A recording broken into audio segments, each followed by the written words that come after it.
O governador de São Paulo, Tarcísio de Freitas, critica o déficit de empresas estatais federais para defender a privatização de companhias paulistas. Repórter Matheus Dias chegando com os detalhes, com as informações, qual a alegação do governador, e ele cita empresas que possam ser privatizadas aqui em São Paulo. Bem-vindo, Matheus. Oi, Tiago. Boa noite para você, boa noite a quem nos acompanha. Ele não cita empresas em específico, mas fala mais uma vez sobre a privatização, puxa como se fosse a solução para os problemas, já que ele diz que o PT sempre teve problemas com empresas estatais e que elas sempre causam prejuízos aos governos do partido.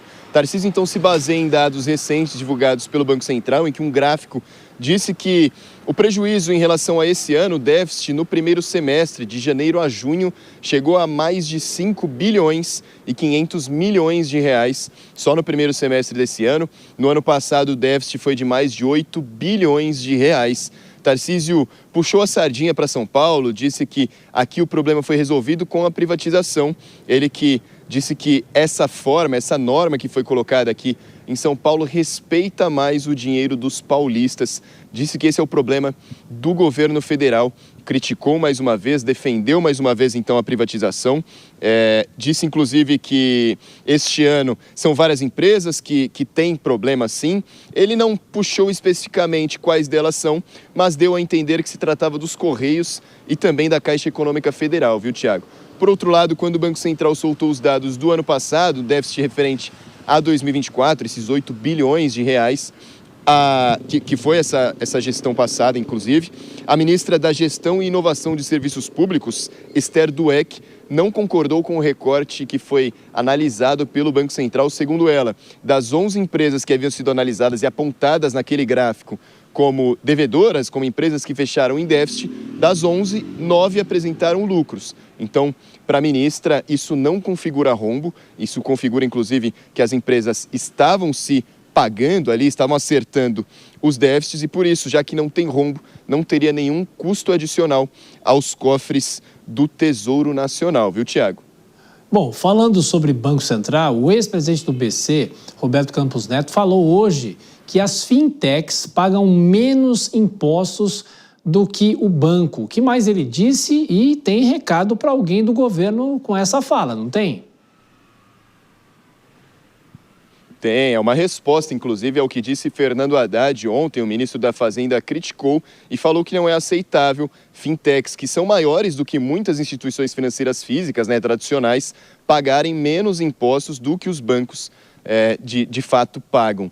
O Roberto Campos Neto, então, que é ex-presidente do Banco Central e hoje é atual chefe global de políticas públicas do Nubank, diz que isso não é verdade. Para ele, hoje, as instituições financeiras digitais, as fintechs, pagam os mesmos impostos ou até mais, em alguns casos, do que as instituições físicas. Ele diz que há muita desinformação sobre isso e que as fintechs não pedem para pagar menos impostos, só pedem para pagar valores justos, já que ambas as entidades, sejam físicas ou digitais, apresentam os serviços para o mesmo fim, Tiago?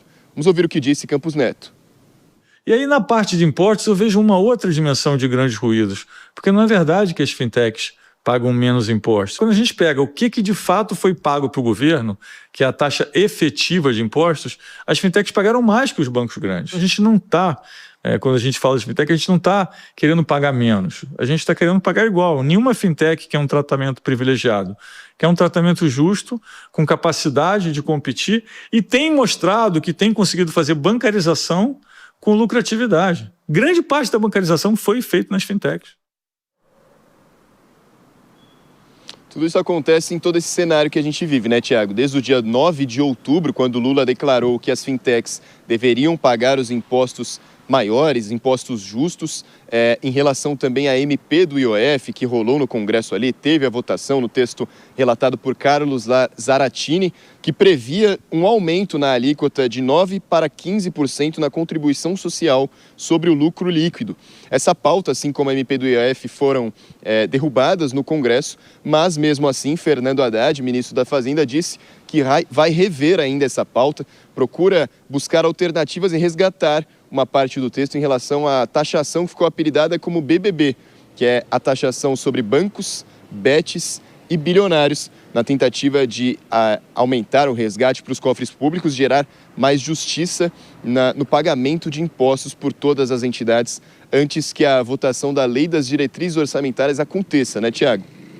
Pois é, e a expectativa dessa votação para os próximos dias e o presidente do Banco Central, ex-presidente do Banco Central, Roberto Campos Neto, reaparecendo publicamente e fazendo críticas talvez diretas ao ministro da Fazenda, Fernando Haddad. O Matheus Dias volta daqui a pouquinho na programação da Jovem Pan. Vou chamar a Deise Ciocari, Dora Kramer e o Túlio Nassa. Começo agora por você, Deise, falando sobre o primeiro assunto do Matheus em relação ao governador Tarcísio. Ele aproveitou o momento de discussão dessa crise dos Correios, falando também sobre a Caixa Econômica Federal, para vender o peixe dele em relação às empresas aqui de São Paulo. Será que ele está em campanha? Eu desconfio que ele esteja em campanha sim, Tiago. Ele usou algo que é muito nítido na memória da maioria dos brasileiros, que é a questão dos Correios, né? A gente teve o mensalão dos Correios, mas aí eu fui levantar alguns dados aqui só para a gente se situar. São evidências recentes, tá? As estatais federais, elas registraram um déficit de 2,7 bilhões nos primeiros 4 meses de 2025, tá? Esses são dados do Banco Central. No governo Lula, entre 2023 e 2024, as estatais acumularam um déficit de 9 bilhões de reais. Em 2023, já sob o governo do atual presidente Lula, algumas estatais federais, elas reportaram um resultado negativo, em torno de 700 milhões. Então, sim, algumas estatais, uma boa parte delas, apresentam um resultado deficitário quando são as administrações do PT. Mas a gente não pode dizer que são todas elas, né? E é aí que o Tarcísio entra, dá essa generalizada e, obviamente, Tiago, que ele entra em campanha. Mas isso faz parte, né? Ele está nessa aí de ser ou não ser o indicado e aí, de vez em quando, ele volta para os holofotes, ele sai, ele volta, mas não dá para generalizar em relação às estatais. Sobre esse debate, viu, Dora? Não sei porque eu tive essa lembrança, gostaria de ver o ex-governador Geraldo Alckmin se pronunciando sobre isso, porque quando ele era governador aqui, ele era um entusiasta da PPP, parceria público-privada, e agora ele faz parte do governo que resiste ao extremo a fazer as privatizações. São visões diferentes, é claro, e o governador Tarcísio não deixou barato e falou sobre as empresas daqui de São Paulo. Pois é, você vê que tanto na parte do Tarcísio quanto na manifestação do Campos Neto são visões de mundos diferentes, né? Quer dizer, tanto nessa questão da taxação dos bancos digitais, aí o Campos Neto está defendendo o peixe dele também, né? Porque ele está num banco digital, que é o Nubank. E o governador Tarcísio, ele, não sei nem se é só uma questão eleitoral de campanha, ele realmente tem essa visão. E o PT tem outro tipo de visão. Agora, achei interessante a sua referência ao Alckmin, porque é isso mesmo, entusiasta da privatização. Mas você lembra, o Tiago, claro que você lembra, né, com essa memória louca, fiada, ele, quando naquele segundo turno da eleição, de uma eleição que ele concorreu, e aí foi muito criticado pelo PT no primeiro turno, porque ia privatizar a Petrobras, ia privatizar o Banco do Brasil, a eleição que ele perdeu, claro, teve menos votos no segundo turno do que no primeiro. Aí ele aparece no segundo turno com um colete ou com um casaco cheio de adesivos de estatais, que foi uma coisa, um erro colossal do ponto de vista eleitoral, porque ele tinha um discurso e aí o adversário critica e ele aparece como um defensor das estatais. Então, para a gente ver como é que as coisas também mudam, né? Essa questão de privatização não tem jeito, é visão de mundo. Dependesse do PT, talvez a gente não tivesse privatizado a telefonia e estávamos até hoje falando em orelhão, né? Porque foi isso, o PT lutou muito contra a privatização da telefonia. E tudo bem, porque é a maneira que o partido pensa. E enquanto estiver no poder e comandando os processos, essa questão de privatização em estatais não se toca. A campanha de 2006, né, em que ele perdeu o segundo turno para o presidente Lula, e ele morava no Morumbi, inclusive eu, como repórter aqui da Jovem Pan, estava acompanhando o segundo turno, inclusive foi na porta do prédio dele que ele disse aquela frase de que o presidente Lula queria voltar à cena do crime. Agora as coisas mudam muito. E viu, Túlio? O ex-governador Geraldo Alckmin, torcedor do Santos, ele até brincava quando ele falava em PPP. Ele falava Pelé, Pagão e Pepe, 3 grandes nomes da história do Santos, para não deixar mentir do que a gente está falando aqui, Túlio. Pois é, Thiago. Vamos lembrar aqui, voltar um pouquinho na história, o PSDB foi o grande partido das privatizações, né? Partido este no qual o Geraldo Alckmin surfou e foi eleito e exerceu como governador durante o maior período aí da época da República Brasileira, o cargo de governador do estado de São Paulo, muito pautado nas privatizações ou nas parcerias público-privadas.